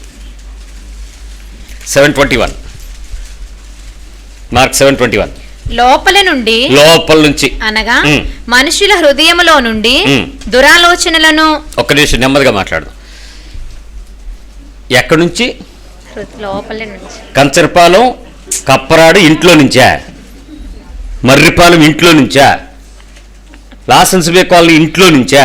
ఎక్కడి నుంచి వస్తాయి అవి? హృదయంలో నుండి. ఎవడా హృదయం? ఎవరిది? నాదే. చెప్పండి, మరి నాది అన్నారు కనుక ఎవరిది?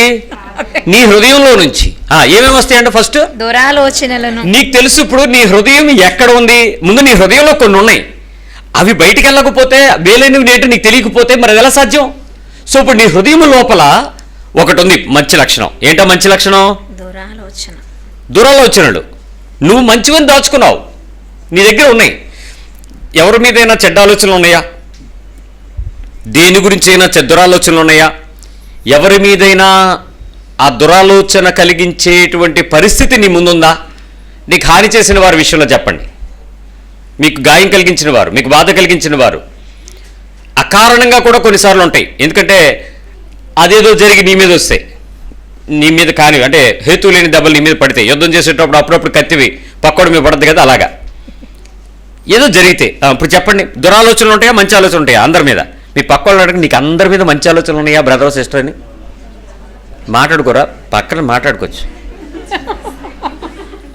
అందరి మీద మంచి ఆలోచనలు ఉన్నాయా? ఏమన్నా కొంచెం దురాలోచనలు ఉన్నాయా లేవా? ఇప్పుడు నీ హృదయం లోపలే నిండిపోయి ఉంది అంటే ఇప్పుడు నువ్వు ఎక్కడ ఉంటుంది? నీ హృదయం కూడా ప్రతిసారి ఎక్కడ ఉంటుంది? రైట్. 2 జారత్వములను ఉందా లేదా? బయటికి ఎవరు చెప్పకపోయినా జారత్వం ఉంది. జారత్వం ఎప్పుడైతే ఒక వ్యక్తిని చూసి ప్రేరేపించబడటం, ఒక వ్యక్తి యొక్క బొమ్మను చూసి ప్రేరేపించబడడం, ఒక వ్యక్తి యొక్క స్వరూపాన్ని చూసి సంతోషం పొందటం, ఒక వ్యక్తి యొక్క నగ్నత్వాన్ని చూసినప్పుడు ఆనందించటం, ఒక వ్యక్తి యొక్క శరీర సౌష్ఠవాన్ని చూసినప్పుడు అబ్బా అనుకోవడం, ఒక వ్యక్తి యొక్క అభినయాన్ని కానీ ఆటను కానీ అతని యొక్క ఇంకేదైనా కానీ చూసినప్పుడు మాకు గనక అని అనిపిస్తే జారత్వం. బయటకు కనపడకుండా లోపల జారత్వం. ఏదో ఒక వయసులో నీకు అది హృదయంలో ఉంటే అది బయటకు వస్తూ ఉంటుంది, జారత్వం. తర్వాత దొంగతనములను. ఎప్పుడు దొంగతనం చేయలేదా? ఎవరు దొంగతనం అడుగుతా ఉండండి మీ పక్కన, సిస్టర్ ఏంటి దొంగతనం ఏమన్నా, బ్రదర్ ఏమన్నా దొంగతనం? చిన్నవి చిన్న చిన్నవి. పిల్లలు ఒకటే చెప్తారు, ఇది ఎక్కడ తెచ్చారో నాకు దొరికింది. నాకు ఇప్పటికీ చిన్నప్పుడు చాలా దొరికాయి మాకు. అప్పుడు నాకు వేసిపోకు లేడు కాబట్టి హాయిగా ఉంది. ఇప్పుడు చిన్నపిల్లవాడు ఎవడైనా పట్టుకెళ్తుంటే పెద్ద భయం ఉంది. ఊరు నాయన వీడు దొంగతనం చేసుకొచ్చాడు, ఇది కాదు అది. మేము 4 పాస్టర్ గారులు మాట్లాడుతున్నాం. సడన్గా ఒక ఆయన వెళ్ళి ఒక కాయ తీసుకొచ్చి తిన్నాడు. ఆ తర్వాత నేను ఆయన పిలిచి చెప్పాను, దొంగతనం చేసేవాడు భయ్యాను. అడగాలి కదా, మరి ఎందుకు కోసి తినేసావు? నువ్వు దొంగతనం చెప్పొద్దనడానికి అర్థంతో మనకి లేదు. నీది కానిది చెయ్యచ్చు అసలు, కష్టం కదా. వాక్యం ఎంత బతుకండి మంది. నీ హృదయం ఎక్కడుందో చూసుకున్నారా? దొంగతనాల మీద ఫిక్స్ అయింది. దొంగతనం ఓకే, నీది కానిది. ఒకసారి మీ పక్కన చెప్పండి, మీది కాని మీ దగ్గర వద్దని. అది కావాలని ఉంది చెప్పండి. అది నీదే నీది కాదా? మరి అది కావాలనుకుంటున్నావు అర్థం ఏంటి? ఆ దొంగతనాన్ని బేరం డిస్కౌంట్లో కొనేద్దాం అనుకుంటున్నాం చూడండి, అది విచిత్రం. డిస్కౌంట్లో కొనేద్దాం, తక్కువలో కొనేద్దాం, ఆఫర్లో కొనేద్దాం. పిచ్చోడా, ఎవరిని మోసం చేస్తావు? దేవుడితోనే ఆటలు. దేవుని రాజ్యం కోసం నిన్ను వదులుకోవడానికి ఏం ప్రయత్నం చేయొచ్చు? ఏదో ఒకటి వదులుకో, ఏదో ఒకటి కోల్పో, ఏదో విడిచిపెట్టు. హృదయంలో ప్రాబ్లమ్స్ ఉన్నాయి. ఇంకా నరహత్యలను చంపుతారా లేదా? మాటలతో. కత్తి కంటే వాడి అయిందంట నాలుక. నాలుక. పామంట మాట్లాడితే బయటికి తీసి లోపలికి తీసుకెళ్తుంటే అది సూదిగా అవుతానికి చేస్తుందనే చెప్తాడు, సూది అవడం కోసం. మరి మనం సూది లోపలే చేసేస్తాం, బయటికి రానేమో అనుకుంటే బద్దలు ఆడించేస్తాం అంతే బయటికి. కొద్దిసేపు మాట్లాడకుండా ఉంటే అదొక భయం. అమ్మ నాయన ఏ బాంబు పేలుతుందో, వీడు ఏం మాట డైలాగ్ వేస్తాడు, ఇప్పుడు మాట్లాడకుండా ఉన్నాడు రా బాబు, ఒరే బాబు ఏదో ఒకటి అనిరండి అయినా ఫ్రీ అయిపోతాం మేము. ఏమంటామో భయం, ఎప్పుడు అంటామో భయం. ఏ చిన్న దానికి శబ్దానికి చిన్న ఒత్తుకు తగిలిస్తే అది అద్దాలు మారిపోతాయి. హత్యలు అవి కాకుండా మామూలు హత్యలే.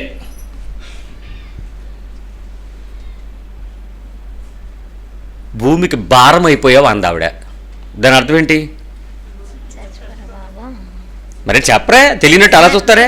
మీరు ఎప్పుడు వచ్చారు అనుకున్న మాట చెప్పా. ఏంటి దాని అర్థం? సావు తొందరగాని, భూమి భరించలేకపోతున్నా, నువ్వు చచ్చిపో. కోరచ్చా? చావు కోరచ్చా?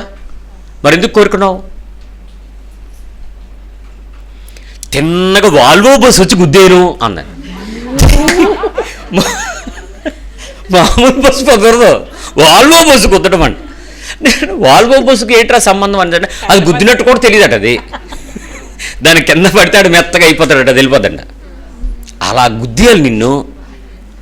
కోరికేనా అంటే తప్పని నేను అంటలా. నీ హృదయంలో చాలా విషయాలలో ఒక మనిషిని ఇలా ఉండనివ్వకూడదు అని నీకు ఎప్పుడైతే అనిపించిందో, అతడు చేసిన గాయం వల్ల కానీ, కష్టం వల్ల కానీ, ఆమె మాట్లాడిన మాటల వల్ల కానీ హత్య మన మీద ఉంటుంది. ఇంకా వ్యభిచారాలు, ఇంకా లోభములు, చెడుతనాలు, కృత్రిమమును, ఆర్టిఫిషియాలిటీ, కామ వికారమును, వికారమైనటువంటి పనులు, చేష్టలు, మత్సరమును, కుళ్ళు, దేవదూషణయు, తిట్టుకోవటం, దేవుని సంగతులను, దేవుని సంబంధులను తిట్టుకోవడం, అహంభావమును, మనుషుల మధ్య విపరీతమైన అహం, నాదే, నాకే, నా వలనే, నేనే, నాది కాకుండా ఎవడాడు, నా అహంభావం, అవివేకమును వచ్చును. ఇంకొకటి ఉంది, ఇంకా రెండు ఉన్నాయి. మొత్తం 13 + 2 15 ఉంటాయి. ఆ రెండు ఏంటంటే అబద్ధ సాక్ష్యములను, వేశ్యాగమనములు అంటాడు మిగిలిన ఇంకొక సువార్తలో. ఈ 15 లక్షణాలు నీ హృదయము ఫుల్ నిండిపోయి నీ హృదయము వాటి కోసమే తపన పడుతుందటండి. ఇప్పుడు అది ఎక్కడుందో అక్కడ నుంచి నువ్వు దేవుని రాజ్యం వైపుకు నీ హృదయం తీసుకెళ్ళాలి. అక్కడ వైపు నీ మనసును పెట్టాలి. 19వ అధ్యాయంకి రండి, మత్తయి సువార్త 21వ వచనం చెప్పండి. ఈ ధనవంతుడైనటువంటి యవనస్తుడైనటువంటి ఈ అధికారి చెప్పే విషయం ఏంటో చూద్దాం ఒకసారి. అందుకు యేసు మాథ్యూ 19:21 అందుకు యేసు, నీవు పరిపూర్ణుడు వగుటకు కోరిన ఎడల పోయి నీ ఆస్తిని అమ్మి బీదలకిమ్ము, అప్పుడు పరలోకమందు నీకు ధనము కలుగును. ఏం కలుగుద్ది నీకు పరలోకంలో? ధనము, డబ్బు కలుగుద్ది. ఇప్పుడు నువ్వేం చేయాలి? కలిగిందంతా అమ్మేయాలి. నీకు కలిగింది కొంచెం అమ్మాలా, అంత అమ్మాలా? అన్నయ్య సప్పిరా అంత ఇచ్చారా, కొంత ఇచ్చారా? కొంత దాస్తే ఏమైంది? ఏం పట్టుకెళ్ళారు కనుక? ఏమీ పట్టుకెళ్ళారు. కనీసం ఆ చుట్టాలు ఆఖరి చూపుకోలేదు. యవనస్తులు తీసుకెళ్ళి మోసుకెళ్ళి పాతిపెట్టేశారు. ఇప్పుడు చెప్పండి, కొంత కానిది అంతా అమ్మి పరలోకంలో నీవు అంటే, నేను మళ్ళీ చెప్తున్నాను, ఈ మెసేజ్ని ముక్కలు కత్తిరించి ఎక్కడ పడితే అక్కడ అతికించకండి. అమ్మిమన్నాడు. ఆడెవడో ఆటోలు అమ్మేశారు. ఆ పాస్టర్ గారు అప్పులు అయిపోయారని ఆటోలు అమ్మేశారు. హైదరాబాద్లో ఉన్న ఒక పాస్టర్ గారు సంఘమంతా కలిపి ఆ అప్పులన్నీ, పాస్టర్ గారు అప్పులు తెచ్చడానికి చాలామంది లోన్లు పెట్టి, కార్డులు పెట్టి, బళ్ళు అమ్మేసి, ఆటోలు అమ్మేసి, కార్లు అమ్మేసి, స్థలాలు అమ్మేసి, పొలాలు అమ్మేసి ఆ పాస్టర్ గారికి కొన్ని లక్షల అప్పులు తీర్చారు. నేను మిమ్మల్ని అమ్మడం మా అప్పులు తీర్చడం కోసం కాదు, దేవుని రాజ్యం కోసం. ఆయన భ్రమ పెట్టాడు వాళ్ళందరినీ. మీరు నా అప్పులు తీరిస్తే దేవుని అప్పులు తీరిసినట్టే అన్నాడు. అంతే, అయిపోయింది. ఈ ఎర్రి బ్యాచి, చెంచా బ్యాచి దాన్ని జైగొట్టారు. నిజానికి వాళ్ళు బతుకులు చెప్పుకున్నారు. దేవుని రాజ్యం కోసం నేను అమ్మేమంటే ఇప్పుడు వెళ్ళి మీరు బేరాలు పెట్టకండి. రాత్రి మీరే మంచి బేరం చూడండి అని నన్ను. నేనేం బ్రోకర్ని కాదు, రియల్ ఎస్టేట్ బ్రోకర్లు అయిన పాస్టర్లు ఉన్నారు, వాళ్ళ చుట్టూ తిరగండి. నేనైతే అలాంటి పనులు చేయను. నీకు పరలోక రాజ్యం గురించి మాట్లాడుతున్నాను. అంటే అమ్మేయడం అని అంటే అమ్మితే అది నీదా, బయట వాళ్ళ వేరే వాళ్ళదా, కొనుక్కున్నాడుదా, అంతేనా? అది ఉన్నవాడు ఎప్పుడు కూడా నాది కాదు అనేటట్లు బ్రతకడమే అమ్ముకోవటం. దీని వలన నాకు అనకుండా అది ఉన్నా నాకెందుకు అనుకోవటం. దేని మీద ఆశ లేకుండా, దేని మీద కోరిక లేకుండా, అది నాది అనే మమకారం లేకుండా, నాదే అనేటువంటి గర్వం లేకుండా, దాన్ని చూపించుకుని నువ్వెక్కడ కూడా గొప్ప అయిపోకుండా దీనుడు అవ్వటం. ధనమంతా ఆయనదే, వెండంతా ఆయనదే, బంగారమంతా ఆయనదే, పరలోకమంతా ఆయనదే. సమృద్ధి కలిగిన దేవుడు రిక్తుడై భూమి మీదకి వచ్చినప్పుడు ఆయనకు బంగారము వెండి ఆశ చూపిస్తే ఆశపడతాడా? ఏమనుకుంటాడో, రేపిచ్చోళ్ళారు ఇదంతా నా కంట్రోలేరా, ఎందుకు మీరు నా దగ్గరికి వచ్చి ఈ చూపిస్తారు, ఈ ఆఫర్ చేస్తారు. ఇప్పటికీ దేవుళ్ళకి మీరు అయ్యా ఆఫర్లు చేస్తున్నారుగా, బంగారు ఉంగరాలు, బంగారాలు కిరీటాలు, బంగారు తీసుకెళ్ళి పెడుతున్నారు అక్కడ. అవన్నీ దేవుడు అని తెలిసినప్పుడు మీరు ఇచ్చేది ఎంత ఆయనకి?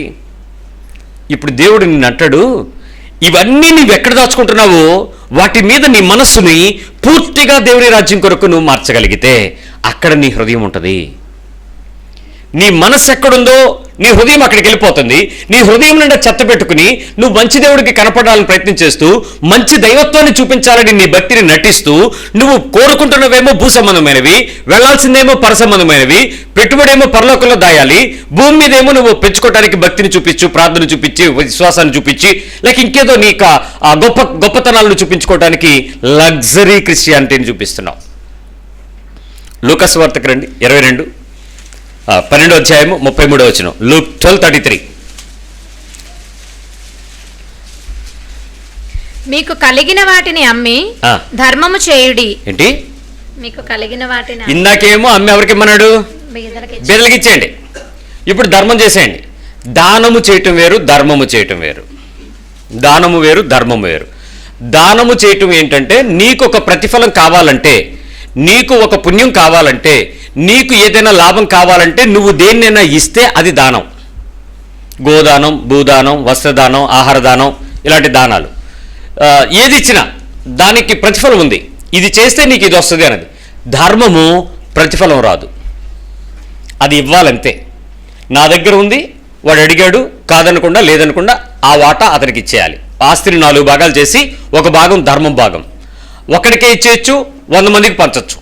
ధర్మము అంటే మీ దగ్గరికి అడుక్కునే వాళ్ళు వచ్చాడు, బాబు దానం అంటారా? ఏమడిగాడు? ధర్మం అని అడిగాడు. ఎందుకు ఆ ధర్మం అని అడిగాడు? నీ సంపాదన, నీకు దేవుడు నీకు అన్ని ఇచ్చాడు, అవయవాలు ఇచ్చాడు, ఆరోగ్యం ఇచ్చాడు, కుటుంబం ఇచ్చాడు, చదువు ఇచ్చాడు, జ్ఞానం ఇచ్చాడు, నువ్వేదో సంపాదించుకుంటున్నావు బాబు, నువ్వు మేడ మీద ఉన్నావు, నాకు గుడిసి లేదు, నేను సిమెంట్ తోరలో ఉన్నాను, గొట్టంలో ఉన్నాను, నాకు ధర్మం చేయి బాబు. నీ సంపాదనలో కొంత భాగం నువ్వు దేవునికి, ప్రజల కొరకు బీదలు ఉంటారని చెప్పాడు కాబట్టి నీ దేవుడు దానిలో తీసి కొంత పక్కన పెట్టి దానిలో ఏదైనా నువ్వు నాకు ఈ నాయన ధర్మం, అమ్మ తల్లి ధర్మం అని అడిగాడు. అంటే ఆ ధర్మముకి నీ దగ్గర ఉన్న వాటా కాదంట. ఏం చేయమన్నాడు? కలిగిందంతా అమ్మేసి పంచేసుకొచ్చే అన్నాడు. ఎంతమంది సిద్ధపడతారు? పరలోక రాజ్యపు ఫలము కొరకు భూమి మీద ఉన్న వాటిని విడుచుకోగలిగిన దానికి పెళ్ళయి 6 నెలలు అయ్యింది, ఆ అమ్మాయి లేదు. అడిగాను, విశేషమా అని అడిగాను. నా ముఖానికి అది కూడానా అన్నాడు. అది ఎట్రా అంత వైరాగ్యంగా చెప్పావు 6 నెలలకే అని అంటే, వచ్చినప్పటి నుంచి చెప్తుంది డబల్ డోర్ ఫ్రిడ్జ్ ఏది అని. వచ్చిన రోజు నుంచి అడుగుతుంది డబల్ డోర్ ఏది, డబల్ డోర్ ఏది, మా ఇంట్లో డబల్ డోర్, మీ ఇంట్లో ఏం లేదు, double door double door double door అందంట. నేను చెప్పాను, ఇప్పుడు ఎందుకే అవసరం, వేసవకాలంగా వచ్చాక చూసుకుందాంలే, జరిగిపోతుంది కదా అంటే, ఇంకా తర్వాత ఇంట్లో వస్తువుల కోసం పోరాడి ఈ ఇంట్లో ఏమీ లేని అరకొర పరిస్థితుల మధ్య నేను కాపురం చేయలేను నీళ్ళంటోడితో. నాలాంటి కనీసపు కోరికలను తీర్చలేని, భార్య కోరికలు తీర్చలేని మొగుడు నువ్వెంత, నీ దగ్గర ఉంటే నాకు అవమానం, వెళ్ళిపోతున్నాను, మా ఇంటికని వెళ్ళిపోయింది. ఈ కోరికల చిట్టాన్ని ఎక్కడ ఆపగలం? కొంతమంది ఇప్పటికీ అంటారు, ఏటో సంసారం, జానుడు భూమి లేదు, అద్దె కొంపలు తిప్పుతా ఉన్నాడు, పిల్లను పెట్టి 7 ఇళ్ళు తిప్పిందంట. నా నాయనే, నీకెందుకేమ్మా, నిన్ను ఇంట్లో కూర్చోబెట్టాడు రాణిలాగా, సామాన్లు ఆడి సర్దుకుంటున్నాడుగా, ఆడే టేపులేసి తాళ్ళు కట్టి మూటలు మోసుకుని రిక్షా పని ఆడేవి చేస్తున్నాడు, కలసిప్పని ఆడేవి చేస్తున్నాడు.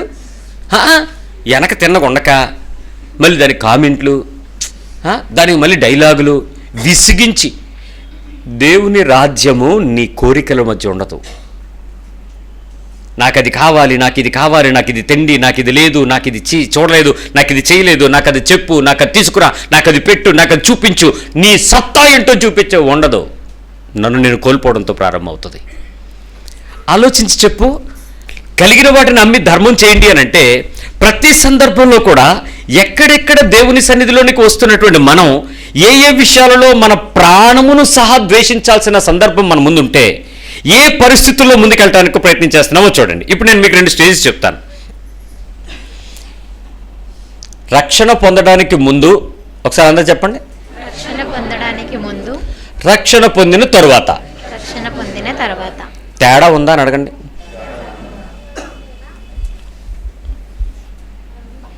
అదే నేను మీతో చెప్పిన మార్పు.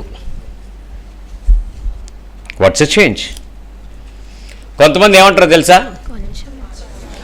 ఉందండి, ఎందుకు లేదు, భలేవల్లే. అప్పుడేమో నా పేరు సౌందర్యరాణి, ఇప్పుడు సువార్త రాణి.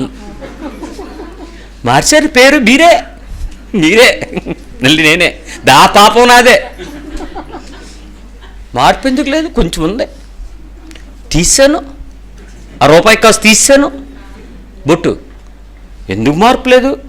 బైబిల్ కొన్నాను, 2 ఒకటి చిరిగిపోతే ఇంకోటాడు, ఒకటి పూర్తి అయిపోతే ఒకటి కాదు. ఎందుకు లేదు? ఎక్కువే. పాటలు నేర్చుకున్నాను. ఇందాక అంపాటి పాటలు నాకు కంటతొచ్చు. మీ అమ్మాయి పుస్తకం చూసేది నాకు కంటతొచ్చు పాటలు. అడగండి, ఏ పాట పాడమని పాడేస్తాను. ఎందుకంటే నేను బజాజ్ పాడుతూ తీగ వినరనే. ఆత్మతో ఆరాధన చేయటం అయి కాదు, పాడమే వచ్చు మనకు. ఎందుకు లేదు? ఆలివ్ గ్రీన్ గారు తెలుసు, అల్లా పెద్ద పాస్టర్ గారు తెలుసు. ఆ పెద్ద పాస్టర్ గారు మా ఇంటికి వస్తారు. ఆ పాస్టర్ గారు ఈ ఊరు వస్తే మా ఇంటికి వచ్చి చికెన్ బిర్యానీ తిని వెళ్తాడు. ఎందుకు లేదు? చాలా మార్పు ఉంది నాలో. నాకు అందరూ తెలుసు. ఈ ఊరు వచ్చేగానే ఫస్ట్ మాకే ఫోన్ వస్తుంది తెలుసా? మాకు తెలుసు. ఇంకా మార్పు డాష్ కావాలా వద్దా? ఇంకా మార్పు కావాలనిపిస్తుందండి. ఏంటి పాస్టర్ గారు, ఇంకా ఎందుకు అనిపిస్తుందండి? మాకు ఆల్రెడీ సరిపోదా? ఒక ఆయన అన్నాడు, ఎక్కడికైనా వెళ్ళిపోవచ్చు కానీ ఈ ఆలివ్ గ్రీన్ గడ్ ముందు కూర్చుంటే చంపేస్తాడు. ప్రతిరోజు మాకు ఏమి లేదు చూపించేస్తాడు. ఎక్కడికి వెళ్ళినా మమ్మల్ని చాలా గొప్పగా చూస్తారు. అక్కడికి వెళ్తే మాకేం లేదని అర్థమవుతుంది. కానీ మానేద్దాం అనుకుంటాను, మా ఆవిడ అక్కడికి వెళ్దామంటది. మార్పు పొందటానికి దేవుని దగ్గరికి వస్తావా? ఇక్కడికి వచ్చి మారిపోయావు అని చెప్పుకోవడానికి వస్తావా? సిలువకు ముందు, బాప్తిస్మానికి ముందు, రక్షణకు ముందు, రక్షణ తరువాత మీ ఇంటోళ్ళు ఏం చెప్తారు తెలుసా? మీ ఫ్యామిలీ మెంబర్స్ ఏం చెప్తారు తెలుసా? ఒరే ఎందుకు నమ్ముకున్నారా? హాయిగా పండగలు పబ్బాలు సుఖంగా ఉండరా మనకి. ఆ ఒక్క దేవుడు అనుకుని వెళ్ళారు. మీరు సుఖంగా లేరు. మమ్మల్ని సుఖంగా ఉంచట్లేదు. ఏమంటే విగ్రహం దయ్యం దారకం అంటున్నారు. మీరు బతకట్లేదు, మీరు ఆనందించట్లేదు. మీకు లేదు, మాకు లేదురా. సంతోషం లేకుండా చేసేసారా. మీ ప్రవర్తనలు ఏమి మారలేదురా. బైబిల్ చెప్పేటప్పుడు బాగానే ఉంటుందిరా, మీ బతుకుల్లో మార్పు రాలేదురా. పరలోకం మీకు వస్తుందా అని వాళ్ళు డౌట్ పడరా? మన చేష్టలు చూసి వాళ్ళు డౌట్ పడరా? ముందుకి తరువాతికి. ఇంకో మాట చెప్పనా, ఈ మార్పు పరిస్థితులు అన్నిట్లో కూడా మనకు తెలుసా తెలియదా చెప్పండి అసలు నిజంగా మారాలని? అందరూ ఒకసారి నా తృప్తి కోసం చెప్పండి.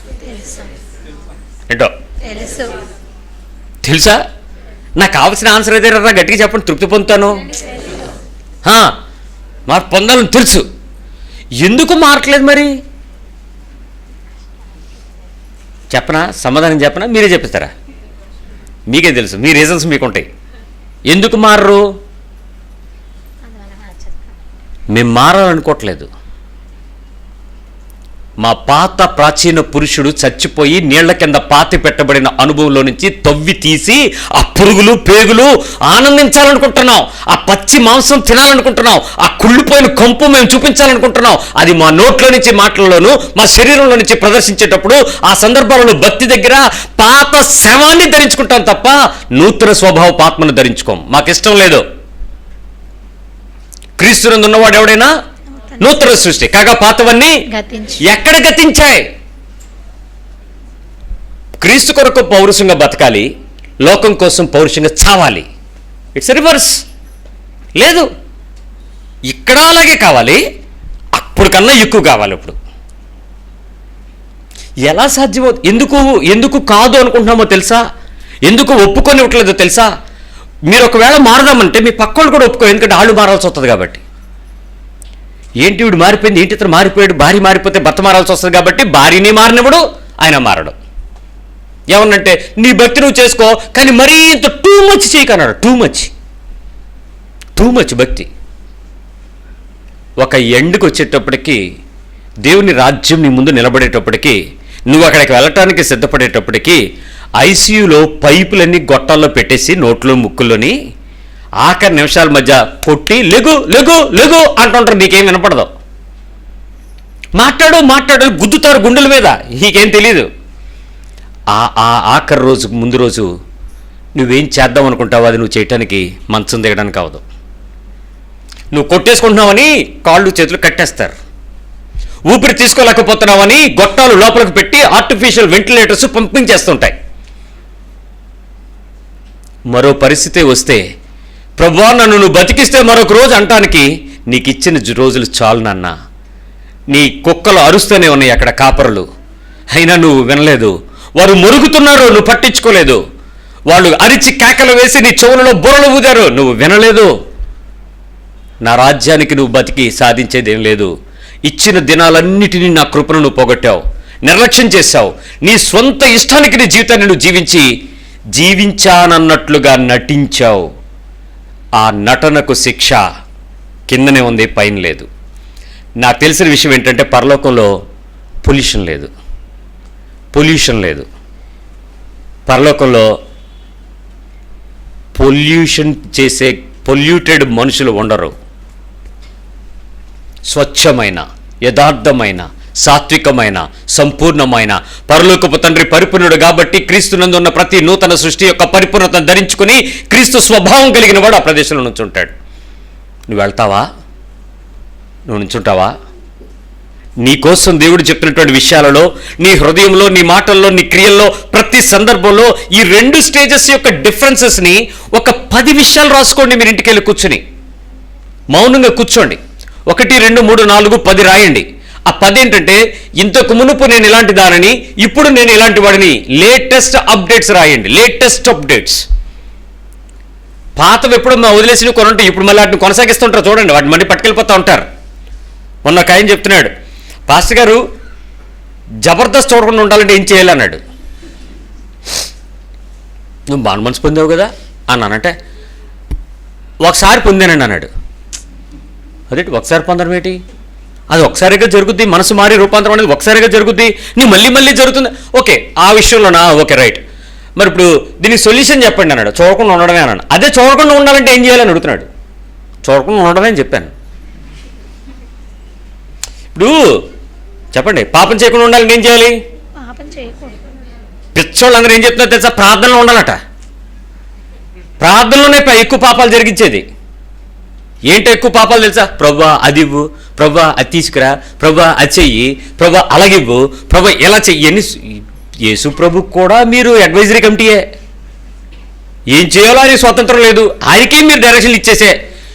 పరలోక సమూహము, దేవదూతలు దేవుని దగ్గరికి వెళ్ళడానికి అవకాశం లేని ప్రదేశంలో స్తుతిస్తూ నుంచునుంటే అది దాటి నువ్వు దేవుని సముఖానికి చేరగలిగే ప్రార్థనే అయితే భూ సంబంధమైన వాటిని అడగడానికి వాడుకుంటావు. ఆ ప్రార్థన సిగ్గులేదు. ప్రార్థన అనే పేరు మీద నువ్వు అడుగుతున్నవన్నీ ఏ విషయాల్లో నీ ప్రాణం ఉండిపోద్దో, నీ హృదయం ఉండిపోద్దో అది వదలాలరా బాబు అని చెప్తే, ఆటిని ప్రార్థనలు అని చెప్పి మీ ప్రార్థనా మనవులు మాకు ఇవ్వండి, మేము ఉపవాస ప్రార్థనలో ఉన్నాను అన్నాడు. నేనన్నాను, నీకు అన్ని లిస్ట్ వచ్చిన తర్వాత నాకు పంపన్నాను. అన్ని ఉద్యోగము, వ్యాపారము, వ్యవహారము, పెళ్ళి, పిల్లలు, గర్భాలు, తర్వాత ప్రమోషన్లు, ఈ భూములు కొనుక్కోవడానికి అన్ని అయ్యే రిక్వెస్ట్లు పంపించారు. పాపం ఆ సేవకుడు 3 రోజుల నుంచి ఉపవాసం ఉండి ఏడుతున్నాడు ఈ కోసం. ప్రభువా, పలానా సిస్టర్ గారికి భూమి ఇవ్వు ప్రభువా, జగనన్న ఇవ్వలేదట, ఇవ్వు ప్రభువా. ఏది దేనికి దేవుని వాడుకోవాలో, దేవుని సంగతులు ఏమి వెతకాలో, పై ఉన్న వాటిని వెతకడానికి హృదయం ఎక్కడ తెరుచుకోవాలో తెలియట్లేదు మనుషులకి. ఈ యేసు ప్రభు మీ కోరికలు తీర్చే యేసు ప్రభు కాదు. దయచేసి వదిలేయండి, యేసుబాబుని వదిలేయండి. కొండ ఎక్కండి. ఆ కొండలో కోరికలు తీర్చేవాళ్ళు, ఆపదలు మొక్కులు తీర్చేవాళ్ళు ఉన్నారు. ఈ ప్రభు పరలోకంలో ఆయనతో కూర్చోబెట్టుకుని ఇచ్చేవాడు. కోరికలు తీర్చడు, నీ అవసరతలు తీరుస్తాడు. నీ అవసరతలు ఏంటో చూసుకో, అవసరతలను కోరికలుగా మార్చుకో. పిచ్చోడు నువ్వే, దేవుడు కాదు. విశ్వాస జీవితం అంతట్లో నీ ప్రాణము నీవు ఆశిస్తున్న కోరిక దగ్గర ఆగిపోయింది. ఆ కోరిక నుంచి క్రీస్తు వైపు రావాలి, ఆ క్రీస్తు దగ్గర నుంచి పరలోకం వైపు రావాలి. పరలోకం కోసం ఉన్నవన్నీ వదలాలి, ఉన్నవన్నీ నీ దగ్గర ఉంచుకో. నీ దగ్గర ధనవంతుడిగా ఉండదని బైబిల్ చెప్పలేదు, ధనవంతుడిగా ఉండుట ఆశీర్వాదం అని చెప్పలేదు, ధనము కలిగి ఉండుట ఆశీర్వదించబడటానికని చెప్పలేదు. ఎందుకు ఇవ్వాలో, ఎందుకొరకు నిన్ను మాదిరిగా పెట్టాడో చూసుకోమని చెప్పింది. కాబట్టి ఆ ధారాళతను చూడగలిగిన నీ మనసు క్రీస్తు రాజ్యం వైపు ఎత్తగలిగితే ఈ రాత్రి నిన్ను పిలిస్తే నువ్వు దేవుని దగ్గర ఉంటావు. ప్రభువా, నా పని నేను తుదముట్టించాను, నీ దగ్గరికి వచ్చేస్తానని చెప్పగలవు. హృదయాన్ని ఒకసారి తెరుచుకుని దేవుని వైపు అడుగు. ఇది మొదటి విషయం మాత్రమే విన్నావు. నీ రూపాంతరం చెందటం, పౌడర్గా మారడం మొదటి అనుభవం. ఇంకా 6 అనుభవాలు చెప్పిన తరువాత మీరు ఒక నిర్ణయానికి రండి. ఇప్పటి వరకు నీ హృదయంలో నలిచేయబడిన అనుభవానికి సిద్ధ మనసు కలిగి ఉండమని దేవుణ్ణి అడుగుదాం. ప్రార్థన చేద్దాం.